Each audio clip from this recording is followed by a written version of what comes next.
여러분 안녕하십니까? 헬로티비 주말 뉴스입니다. 개학이 연기되면서 갈 곳 없는 학생들이 삼삼오오 모여 PC방과 노래방 등 방역의 사각지대로 향하고 있습니다. 그런데 이들 시설 대부분은 소독과 방역은 물론 밀폐된 공간의 환기도 힘든 상황입니다. 이정하 기자가 보도합니다. 인천의 한 스터디 카페. 학생들이 학교 대신 공부할 수 있는 공간을 찾았습니다. 모의고사도 미뤄지고 아마 여름방학도 줄어들 테고 마스크 쓰고 나오면 괜찮을 거라고 생각을 해서 이렇게 나왔습니다. 감염에 대한 걱정도 있지만 시간마다 소독하는 스터디 카페는 그나마 상황이 낫습니다. 인근의 동전 노래방은 이른 아침부터 중학생들이 찾아옵니다. 저렴한 비용으로 무료한 시간을 보낼 수 있기 때문입니다. 학생들은 밀폐된 공간에서 마스크 없이 30분 이상 머물며 노래 부르기에 열중합니다. 코로나 때문에 딱히 갈 곳이 없어가지고 매일 코인 노래방에 와서 10곡씩 부르고 가요. 또 다른 PC방도 상황은 비슷합니다. 키보드와 헤드셋 등은 여러 사람이 공용으로 사용하고 있습니다. 거리로 나온 청소년들이 사실상 감염에 취약한 PC방으로 대거 몰리고 있습니다. 친구들이랑 계약을 아직 안 해서 갈 데가 없어서 왔어요. 걱정되는데 애들이 하도 오고 싶다 그래가지고 잠깐 갔다 왔어요. 다중이용시설 자제 권고에도 현실적으로 학생들을 일일이 통제할 수 없는 상황. 앞서 부산과 경남에서는 PC방과 동전 노래방에서 각각 코로나19 확진 사례가 나오기도 했습니다. 지자체도 비상이 걸렸습니다. 당분간은 PC방이나 코인 놀이방에 대한 출입을 조금 자제해 주셨으면 합니다. 실내 환기를 좀 수시로 해주시고 각종 기기들을 즉시 소독을 해주시기를 당부드립니다. 미뤄진 개학에 학생들이 몰리는 다중이용시설에도 방역 구멍이 우려되면서 각별한 주의가 필요합니다. 헬로티비 뉴스 이정하입니다. 코로나19 여파에 지역 상권은 직격탄을 입었습니다. 손님이 줄어들고 매출이 급감하면서 골목 상권은 그야말로 울상인데요. 침체된 지역 경제를 되살리자는 작은 움직임이 온라인에서 시작되고 있습니다. 이세진 기자가 보도합니다. 점심시간 김포 풍무동의 한 식당. 평소라면 손님으로 붐벼야 할 시간이지만 한산하다 못해 썰렁할 정도입니다. 확진자가 다녀간 병원과 같은 건물에 있다는 이유로 이 가게의 매출은 3분의 1 수준으로 뚝 떨어졌습니다. 보통이 80% 이상의 지금 매출이 떨어졌으니까 거의 끝이 안 보인다라고 봐야죠. 네. 하지만 이날은 특별한 손님들이 식당을 찾았습니다. 바로 김포시청 직원들입니다. 직원들은 지역 식당에서 점심을 먹고 SNS에 인증하는 이른바 점심 식사 릴레이 운동을 펼치고 있습니다. 인증을 마친 부서가 또 다른 부서를 지명하면 다음 주자가 인증을 이어가는 형태입니다. 코로나19로 피해 입은 소상인들을 돕자는 작은 아이디어에서 시작된 움직임입니다. 상가 임대료를 인하한 점포라든지 확진자가 다녀간 점포, 그리고 그 방역을 잘하는 안심 점포에 대해서 점심 식사를 한 후에 다른 부서를 지정하는 방식으로 시민들도 SNS를 통해 지역경제 살리기 운동에 동참하고 있습니다. 자주 이용하는 상점에서 지역 화폐로 결제를 한 후 SNS에 인증을 남깁니다. 이른바 김포야 힘내 운동. 매출 하락을 체감하고 있는 지역 소상인들에게는 반가운 운동입니다. 호기심으로도 가고 거기가 호기심 가가지고 괜찮다 싶으면 한 번 갈 거를 2번 더 가고 혼자 가는 게 아니고 또 다른 사람도 데리고 가고. 길어지는 코로나19 사태에 하루하루 힘겹게 버티고 있는 지역 소상인들. 위기 속에서 시작된 작은 움직임은 지역 소상인들에게 큰 힘이 되고 있습니다. 헬로티비 뉴스 이세진입니다. 코로나19 확산으로 요즘 식당을 찾는 손님들이 크게 줄면서 소상공인들의 어려움이 가중되고 있습니다. 이런 어려움을 극복하기 위해 일부 식당에서는 실내 장사는 포기하고 포장 전문 판매로 영업 전략을 바꾸면서 불황을 극복하고 있다고 합니다. 김호 기자가 보도합니다. 파주의 한 식당. 점심시간이 임박했지만 식당 문은 닫혀 있고 출입문은 테이블로 막혀 있습니다.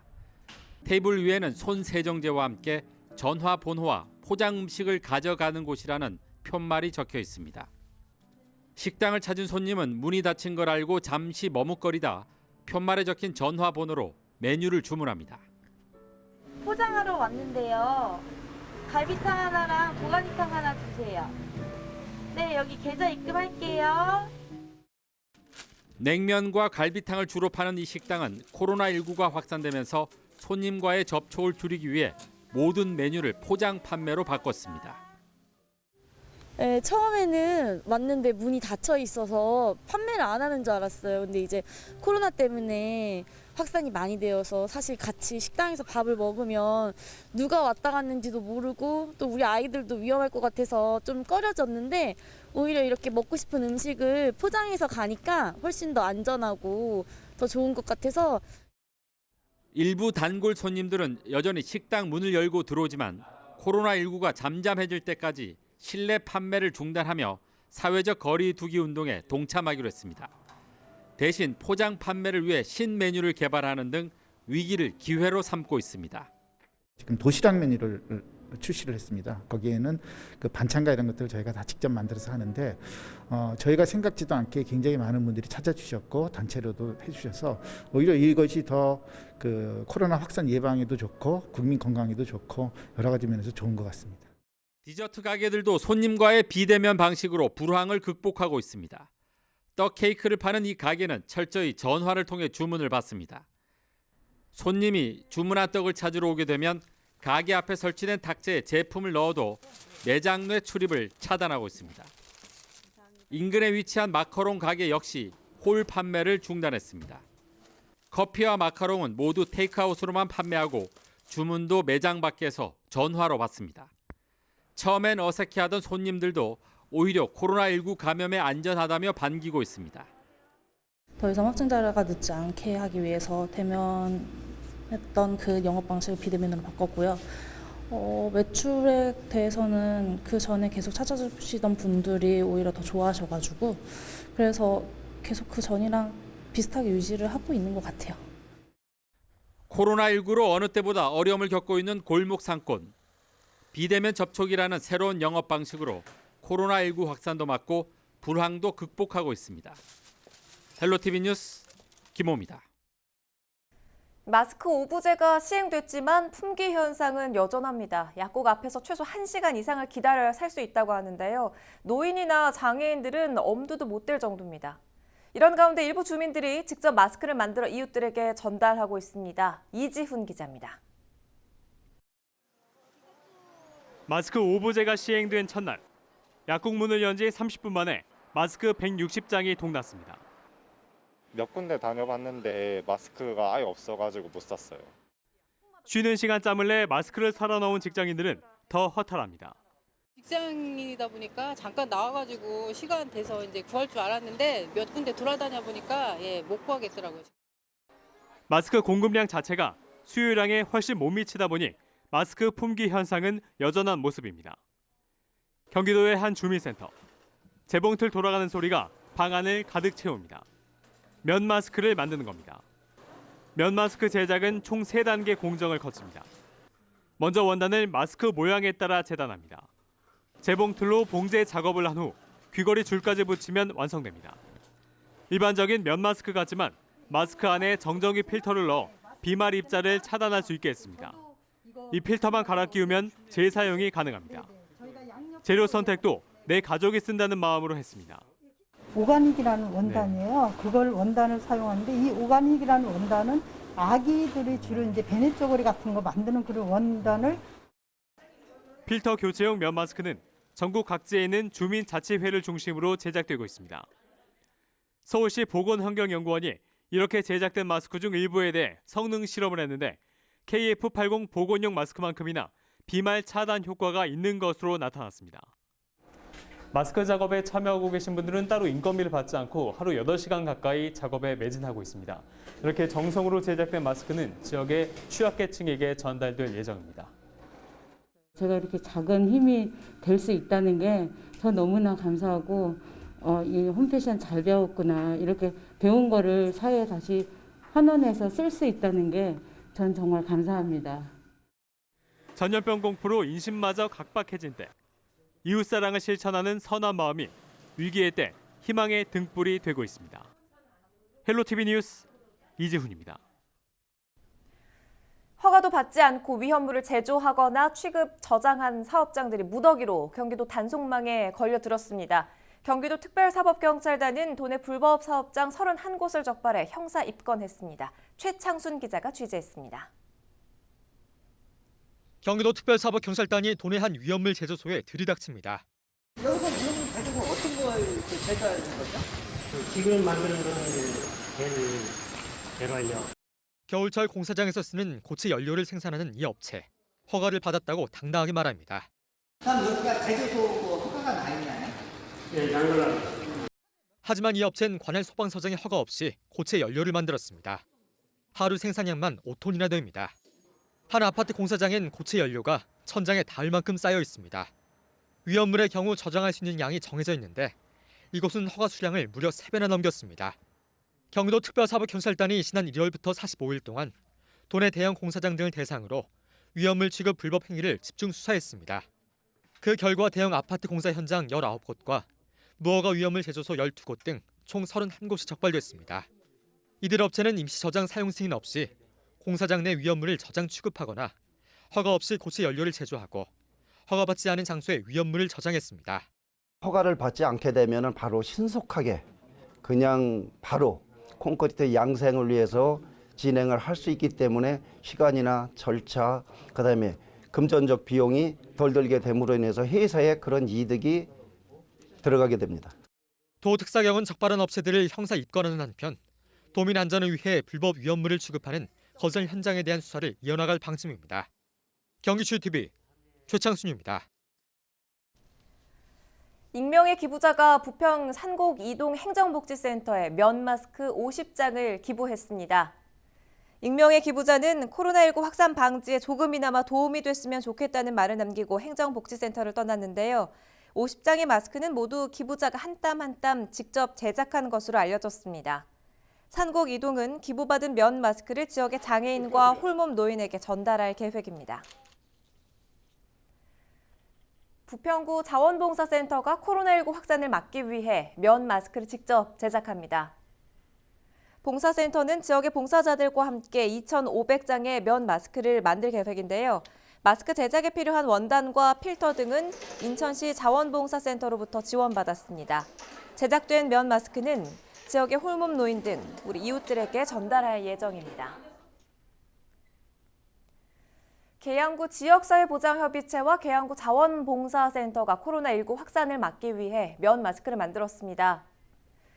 계양구 동보장협의체 연합회에서 기탁한 성금 300만 원이 이번 봉사활동의 자본금이 됐는데요. 이들 단체는 면 마스크 5,000매를 만들어 지역의 어려운 이웃들에게 전달할 계획입니다. 박형우 계양구청장은 지역사회에서 힘을 모아줘 감사드린다며 주민들께서도 코로나19 감염병 예방을 위해 개인 위생관리 등에 신경 써주시길 부탁드린다고 말했습니다. 한 마스크 유통업자가 마스크 10,000여 장을 몰래 보관해오다 경찰에 적발됐습니다. 의정부 경찰서는 물가안정법 위반 혐의로 50대 남성 A씨를 검거하고 마스크를 전량 압수했다고 밝혔습니다. A씨는 경기도 안산에 있는 한 물류 창고에 마스크 10,000여 장을 보관한 혐의를 받고 있습니다. A씨는 경찰 조사에서 마스크를 비싼 값에 팔려고 했던 점을 인정한 것으로 알려졌습니다. 경찰은 압수 물량을 공적 판매용으로 넘기고 마스크 매점 매석 행위에 대한 수사를 확대할 계획입니다. 우리 지역 코로나19 확진자가 다시 늘기 시작했는데요. 김포시가 지역 5일장 재개장일을 3월 26일로 연기했습니다. 김포시는 코로나19의 확산을 막기 위해 지난 2월 26일부터 5일장 개장을 불허해왔는데요. 지역 상인들의 요청에 5일장 개장을 검토했습니다. 하지만 김포시는 추가 확진자 발생에 따라 5일장 개장 불허 방침을 고수했는데요. 지역 5일장 상인인 김학재 씨는 오는 26일에는 꼭 장이 섰으면 좋겠다고 말했습니다. 부천에서 코로나19 추가 확진자가 잇따라 발생하고 있는 가운데 지역사회가 바이러스 극복을 위해 힘을 모으고 있습니다. 부천 상공회의소는 지역 내 제조업체에서 생산한 500만 원 상당의 자동 손소독기 10대와 함께 소독액 성금 200만 원을 부천시에 기탁했습니다.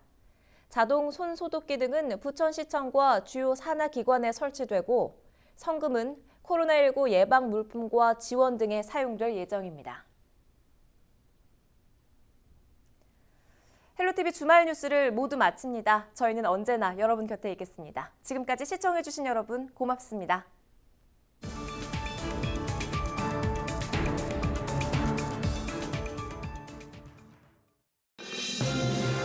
우리 지역의 이슈 콕 짚어봅니다. 헬로 이슈 토크. 네, 지역 이슈를 속 시원히 풀어보는 헬로 이슈토크 시간입니다. 4.15 총선의 관전 포인트 중 하나는 이 지역에서도 정의당이 과연 몇 석을 얻을 수 있을까입니다. 인천과 부천에서도 정의당 후보들이 4.15 총선에 적극 나서고 있습니다. 오늘 자세히 한번 살펴보도록 하겠습니다. 함께할 두 분, 이한구 전 인천시 의원과 정진욱 뉴스원 기자 자리하셨습니다. 안녕하십니까? 안녕하십니까? 예, 반갑습니다. 안녕하십니까? 네, 지금 연동형 비례대표제 시행 등 이제 정의당 의석이 또 변화가 있을 것으로 보고 있는데 지역 정의당에서도 이제 후보 윤곽은 이미 나왔는데 또 기대하는 바도 다르지 않습니까? 일단 정 기자, 지금 지역 정의당 분위기는 어떻습니까? 일단 정의당 같은 경우는 완전 연동형 비례대표제는 아니지만 준연동형 비례대표제로 인해서 과거보다 훨씬 더 많은 의석을 가져갈 것을 기대는 하고 있습니다. 현재 정의당에서는 단순히 원내 의석을 늘린 것에 만족하는 것이 아니라 이제 교섭단체도 가능하다 보고 있는데요. 실제 이번 22대 총선에서 원내 교섭단체를 이룬 것을 목표로 하고 있습니다. 부천시 같은 경우는 4개 선거구 중 부천시 을, 병, 정 세 곳에서 일찌감치 예비 후보 등록을 마친 상태인데요. 최근 비례연합정당 논란이 거세게 일고는 있지만 정의당은 지난 8일 전국위원회를 통해서 어떤 경우에도 비례정당에 참여하지 않겠다고 하면서 특별 결의문을 채택해서 당내의 논란을 일찌감치 정리하고 선거에 집중하고 있는 상태입니다. 네.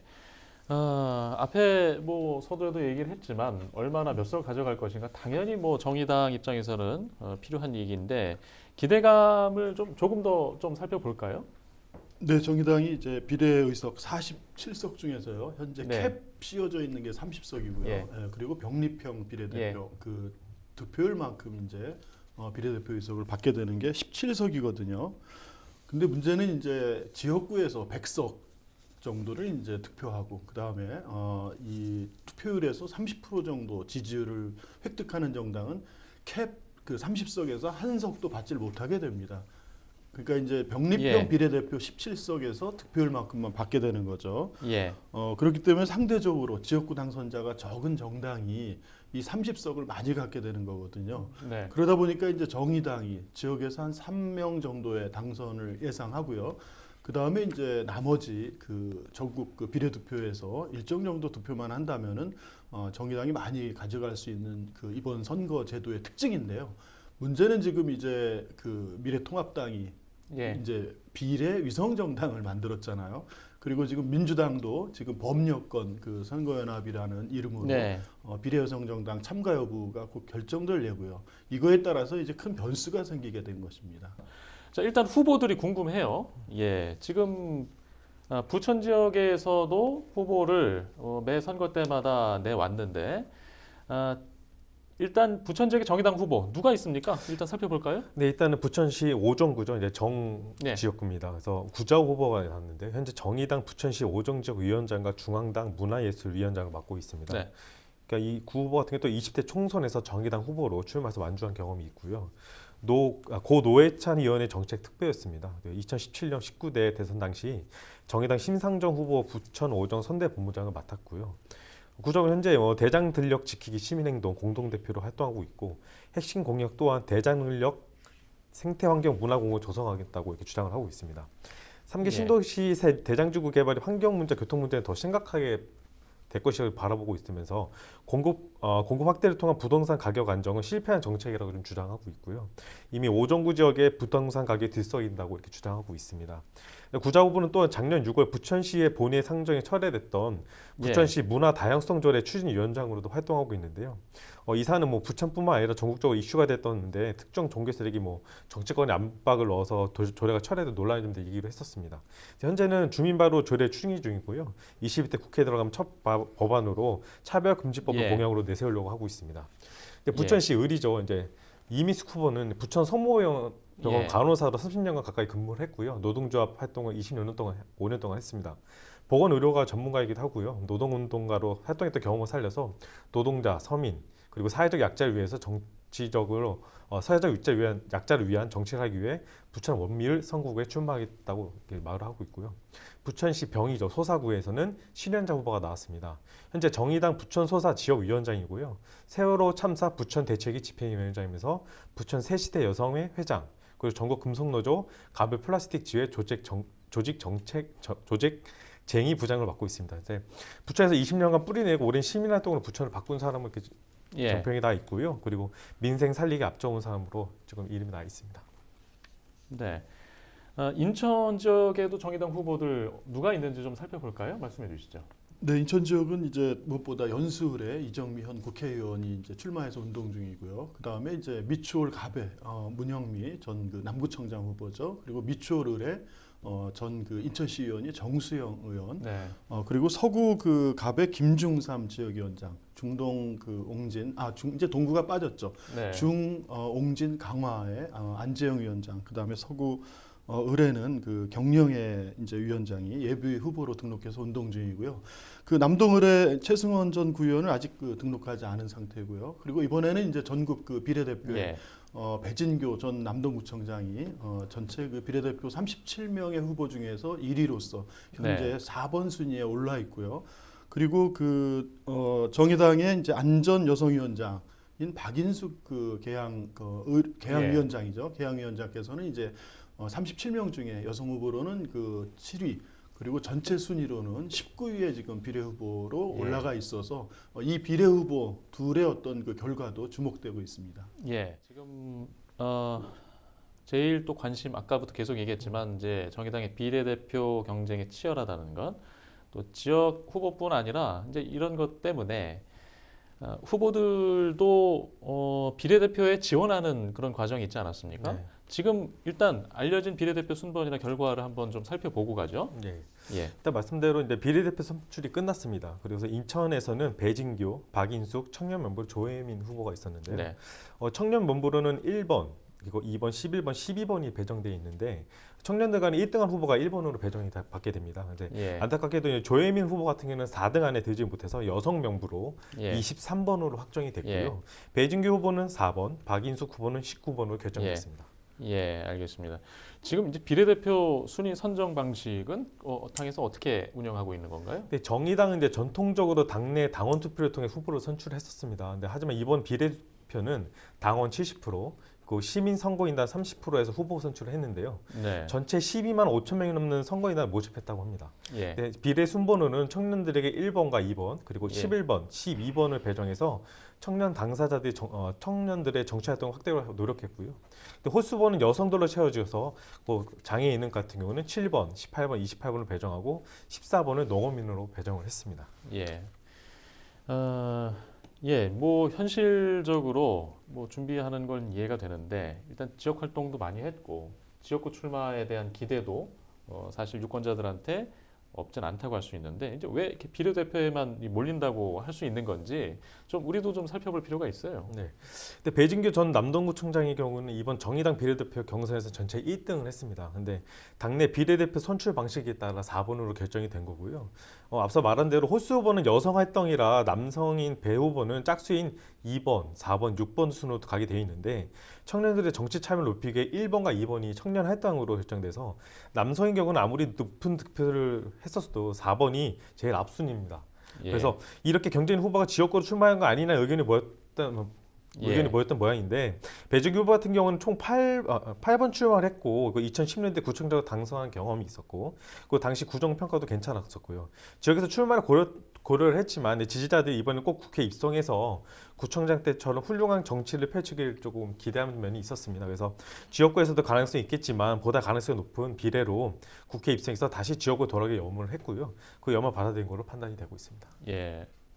비례대표 이렇게 인물들 중에 익숙한 이름들이 있다고 아까 말씀을 드렸는데 이제 계양 지역에 이제 박인숙 그 지역위원장 비례대표 19번이라고 아까 말씀하셨던 것 같은데 오랫동안 지역에서 활동해온 인물 아니겠습니까? 간단히 좀 얘기하고 넘어갈까요? 예, 박인숙 후보는 그 여성 노동자 출신으로 이제 인천 지역에서 오랫동안 노동운동을 좀 했었고요. 그리고 이제 지난 그 오랫동안 학교급식 시민운동을 예. 주도해서 지난 2010년 6.2 지방선거 때 전국적으로 친환경 무상급식이 정착되는 데 있어서 사실은 1등 공신 중에 한 분이십니다. 예. 당에서는 이제 전국 그 여성위원장이라든지 안전여성위원장 뭐 이런 역할로 많은 활발한 활동을 해왔고요. 그 이번에 이제 그 준연동형 비례대표제 캡이 씌워져 있는 당초 예. 취지대로 가서 예. 만약에 정의당이 13% 정도 득표를 한다면은 19위 순위에 올라 있는 박이숙 위원장도 원내 진출할 가능성이 있었던 거죠. 뭐 이 부분이 사실은 미래통합당이라든지 현재 민주당의 이제 네. 그 비례 위성정당 논란으로 인해서 상당히 좀 어려울 이제 이런 상황에 처해진 것으로 보이는데요. 예. 끝까지 좀 주목해 봐야 될 것 같습니다. 예. 지금 법률권에서 비례정당을 추진하고 있는데 정의당은 연합정당과의 선을 지금 그어놓고 뚜렷하게 입장을 밝히고 있지 않습니까? 법률권 비례정당이 만일에 될 경우에는 그 어느 정도까지 좀 진출할 수 있다고 보시나요? 예. 일단 정의당에서 법률권 비례 정당이 된다고 해도 선거에 그다지 큰 영향이 없을 거로 일단은 판단하고 있는 것 같아요. 그래서 최근에 오히려 당내 여론이나 과거 보수당의 당선 네. 때문에 어쩔 수 없이 더불어민주당을 선택했던 정의당 지지자들이 오히려 이제는 정의당 자신들만의 길을 가야 되지 않느냐라는 이제 의견을 내세우고 있는데요. 지난 총선 때보다는 훨씬 더 많은 지지율이 나올 것으로 기대는 하고 있는 것 같습니다. 그래서 다만 원내 교섭단체 구성에 대한 유무는 좀 판단하고 있는 것 같습니다. 예. 예. 의원님은 어떻게 생각하세요? 예, 이번에 정의당이 그 범여권 이제 비례정당이죠. 여기에 참가를 하든 안 하든 미래통합당의 그 위성정당의 의석수에는 큰 영향을 주지 않는다. 이것이 이제 여러 여론조사 결과에서도 나왔고요. 다만 이제 이 정의당이 참여하지 않고 민주당이 이제 비례위성정당 이 부분에 참여해서 하게 됐을 경우에는 정의당으로서는 사실 그 30석 캡 씌워진 부분에 있어서 실제 가져갈 의석이 별로 없게 되는 거거든요. 이런 측면에서 사실 정의당으로서는 그 준연동형 비례대표제 바꾼 정치개혁, 선거제도를 바꾼 의미들이 완전히 퇴색하게 되는 것이기 때문에 아마 이 부분에 총력 대응할 것으로 예상되고요. 민주당 입장에서는 사실 그 이 범여권 비례정당을 하기보다는 사실은 민중당이라든지 녹색당이라든지 또는 그 기본소득당이라든지 미래당이라든지 지난번 탄핵 때도 사실은 민주당이 과반수 이상 3분의 2 의석을 갖고 한 게 아니잖아요. 이러한 그 민주진보 세력들과 같이 합쳐서 3분의 2 국회 의석수를 했던 거고요. 그러니까 굳이 제1당이 되려고 함으로 인해서 연동형 비례대표제라는 이 정치개혁 선거제도 개혁의 취지를 퇴색시킬 것이 아니라 이제는 그 지난 사실 수십 년 동안 뭐 자유한국당이죠 과거 이거에 대응하기 위한 그 민주진보 세력의 선거연대로 민주당에게 많은 표를 몰아줬잖아요. 이제는 민주당이 여당이 됐다고 한다면 다시 이 부분들을 좀 되돌릴 필요가 있지 않나. 이제는 진정한 그 민주연립정부라고 하는 이러한 새로운 정치 체제를 성숙시키는 것으로 좀 기회를 삼아야 되지 않나 그런 생각입니다. 오늘 코로나19 감염증 이 확산, 이 장기화 관련해 이 지역 경제가 심각하게 침체에 빠진 내용을 좀 살펴보고자 합니다. 특히 골목 상권 등 영세 이 소상공인들이 직격탄을 맞고 있습니다. 인천시의 경우 일찌감치 경제대책반을 가동해 대응하고 있는데요. 소상공인들에게 어떤 대책이 펼쳐지고 있는지 직접 살펴보는 시간 준비했습니다. 지금 안타까운 상황이 지금 2달 넘게 이어가고 있는데 이 지역 경제 우려가 계속 이어지고 있고 현실로 나타나고 있습니다. 자, 인천시에서 파악하고 있는 현재 지역 경제의 상황 어떻게 지금 파악하고 계신가요? 네, 일단 그 우리 코로나 그 확산이 이제 장기화되면서 우리 이제 시민의 안전이 이제 우선시되고 있어서 우리 인천시에서도 각종 그 행사라든지 축제 또는 우연회라든지 간담회 등을 일단 취소 또는 수년을 시켰습니다. 그리고 시민들도 지금 뭐 단체 모임이라든지 그런 행사 또는 여행들이 이제 자제되고 있는 상황이지 않습니까? 그러다 보니까 우리 지역의 소상공인 및 그 자영업자들이 그 말 그대로 영업 부진에 따라서 매출액이 아주 감소되다 보니까 어떻게 보면 그 생계 위협까지 사실 받고 있는 상황이 있습니다. 그래서 지금 저희들이 지금 시에서도 경제대책본을 지금 현재 운영을 하고 있는데 그분들의 대부분 그 뭐 불피해 신고라든지 건의사항을 살펴보면 대부분 영업 부진과 그 말 그대로 매출 감소에 따라서 생계 어려움이 겪는다. 그래서 어떤 경영 긴급 자금을 좀 지원해 달라는 그런 내용이 사실 대부분이었습니다. 그래서 저희가 이제 참고로 그 중앙의 그 소상공인 연합회에서 그 지난 2월 10일하고 2월 19일 날 두 차례에 걸쳐서 그 전국의 소상공인을 대상으로 설문조사를 한 게 있습니다. 그래서 거기 설문조사 내용을 살펴보면은 그 매출 감소라고 응답한 분이 거의 98%가 됩니다. 네. 그리고 그 매출 감소의 그 비율이 50% 이상 감소됐다는 그 비율도 거의 한 47%에 이르고 있습니다. 네. 네. 그래서 이제 이와 이제 우리 인천시도 이와 다 유사한 사항으로 이제 일단은 저희들이 볼 수 있고요. 그렇다면 우리 지금 현재 피해 소상공인들이 정부에서 지금 바라고 있는 것이 뭐냐라고 한번 설문조사를 한번 해봤는데 그분들이 가장 바라는 것이 역시 일단 이런 경제고를 겪고 있기 때문에 긴급 경영 안정자금을 좀 지원을 해주고 거기에 따라서 이자 차익도 좀 정부에서 좀 지원을 해달라. 네. 이런 게 이제 첫 번째로 제일 많았고요. 두 번째는 말 그대로 그 피해 상공인들의 어떤 전수조사를 해서 그 피해 보상금을 좀 지급하는 방법도 한번 해달라. 뭐 이런 건의도 있었습니다. 예.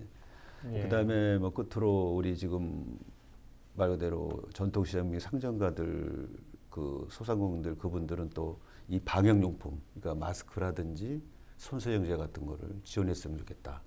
이런 얘기 있었고 또 기타로 뭐 우리 일제는 시민들이 좀 가게를 좀 많이 이용해 줄 수 있도록 홍보 좀 우리 정부 차원에서 해달라. 뭐 이런 내용이 있었습니다. 네. 소상공인 그 분들과 직접 이제 대면하시는 분들이 더 많으시잖아요, 위원장께서는요. 그렇죠. 네. 어떻게 파악하고 계신가요?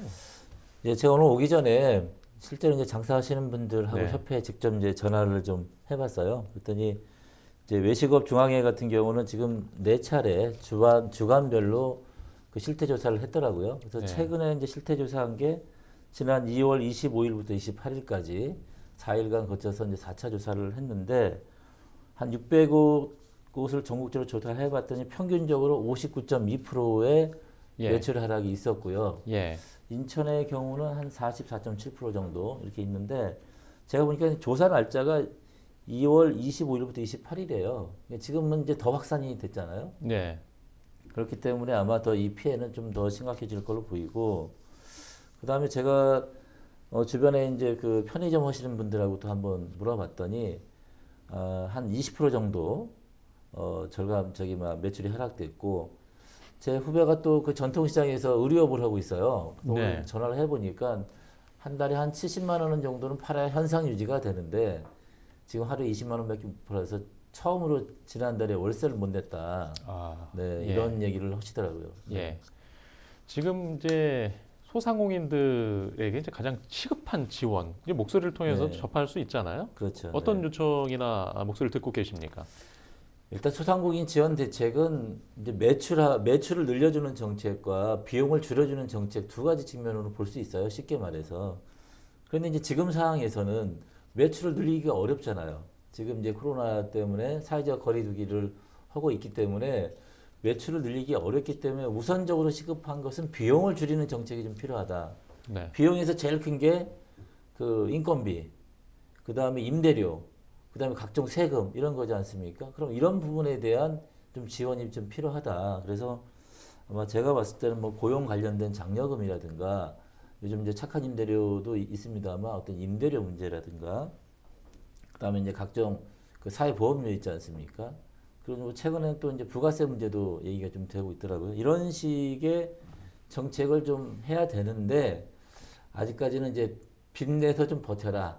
대출 정책 중심으로 가고 있는 것 같아요. 다만 이제 최근에 정부에서 이제 지역사랑 상품권을 3조 원 정도 4개월 동안 획기적으로 한 10%로 해서 하겠다는 정책은 아직은 이제 사람들이 발길이 많지는 않습니다만 그런 어떤 희망을 주고 있다는 점에서 매우 중요한 정책이라고 보고 여기에 대한 지원을 좀 더 늘려야 되지 않나 이런 생각이 듭니다.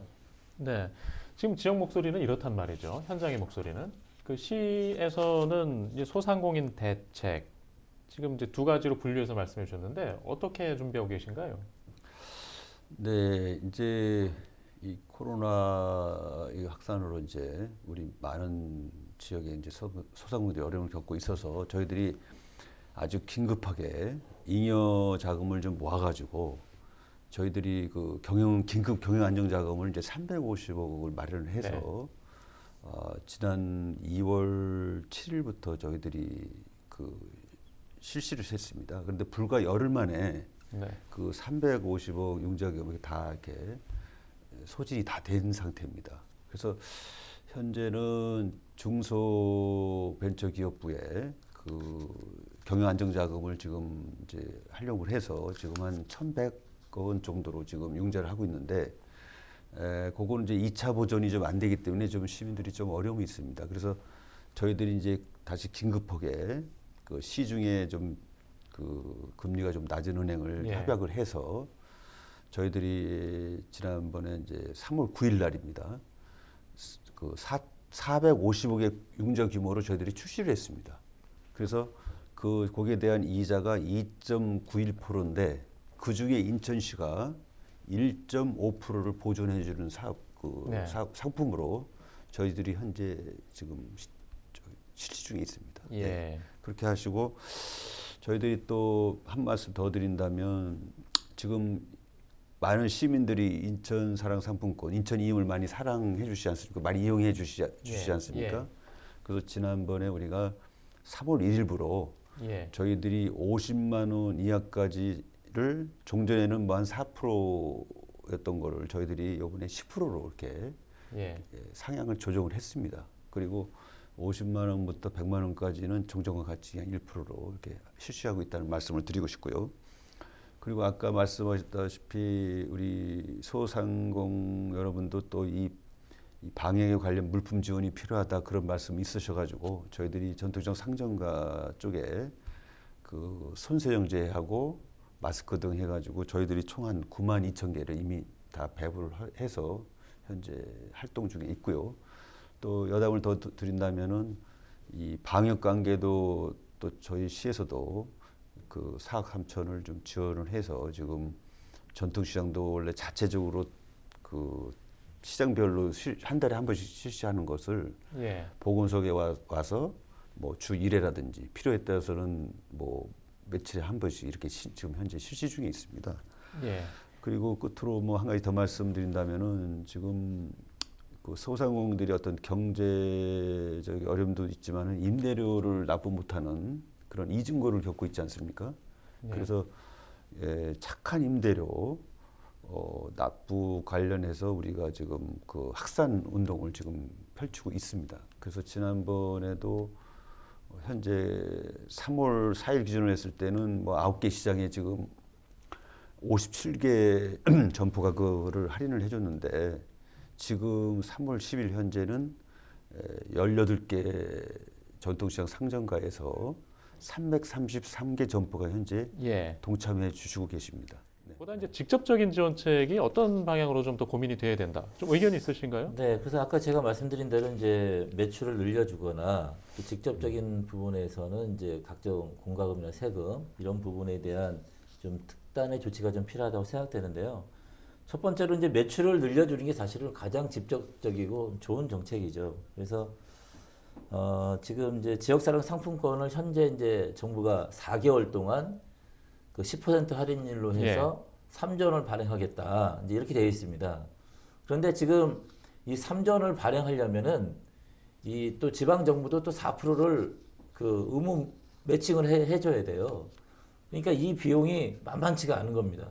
다행히 이제 인천시 같은 경우는 그 미리 예산을 이제 어느 정도 확보를 했기 때문에 여력이 있는데 그렇지 않은 다른 지자체 같은 경우는 저도 이제 그림의 떡이 되는 경우가 있어요. 그래서 8%가 아니라 이제 10%까지 더 늘리라든가.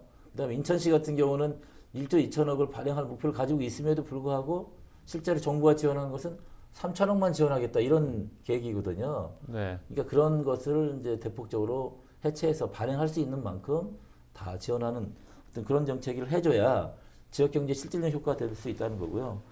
그다음에 이제 간이 가세자 기준으로 지금 현재 4,800만 원 기준이거든요. 연 매출. 요거를 지금 그 중기벤처부에서 한 6천만 원 정도까지 늘릴 검토를 하고 있는 모양이에요. 그런데 지금 같은 이런 어려운 시기는 한 1억까지 늘려라. 뭐 이런 것도 있을 수 있고요.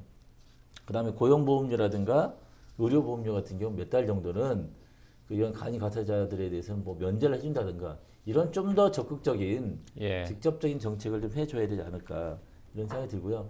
아까 이제 임대료 문제도 인천시가 잘하고 있는데요. 네. 사실 제가 알아보니까 이렇게 하고 있는 데는 극히 일부라고 그래요.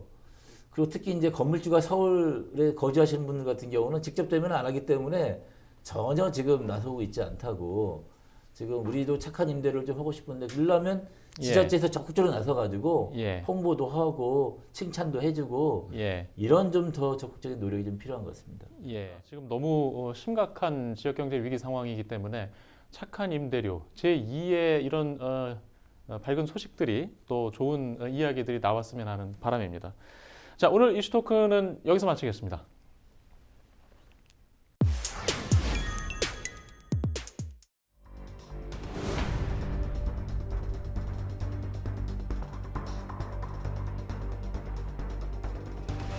그러니까 지금 이틀째 이렇게 개떨도 떨고 앉아있는 거야. 뭐 하는 짓인지 몰라. 도로 걸리겠어, 병이요. 이렇게 살아야 돼, 대한민국이. 지금 마스크가 공적 판매되고 있는 우체국 앞에 나와 있습니다. 지금 시간이 오전 10시 10분인데 지금 아직 1시간 정도가 남았거든요. 아직 판매를 하려면. 근데 벌써부터 많은 사람들이 지금 저 뒤에 줄을 서서 기다리고 있습니다. 몇 시에 나오셨나요? 우리 집에서 5시 반에 나와가지고 여기 오니까 6시 20분이야. 너무 추워요. 다리도 너무 아프고 한 번 주면은 10장씩 주고 10일 후에 와서 타라 그러던가 해야 되는데 이거는 오면은 뭐 3장, 5장 이렇게 하니까 이거 서로가 할 짓이 아닌 것 같아요. 너무 지루하고 몸이 너무 아파요. 추워서. 몇 시부터 나와서 계신 거예요? 저요 7시 안 돼서 나왔어요. 6시 반서부터. 일부러 의자까지 가지고 나오신 거세요? 의자 여기서 가져서 허리가 아프고 다리 아파서 지금 앉아 있는 거. 이미 이렇게 번호 순서대로 다 써놨더라고요. 그러면 85명이 넘었다고 그러면은 크게 써놨으면 그냥 갔을 텐데 계속 서 있다가 보니까 앞에 다 번호로 막 써놓은 거예요, 볼펜으로. 그래서 지금 85번 넘어서 가느냐고요.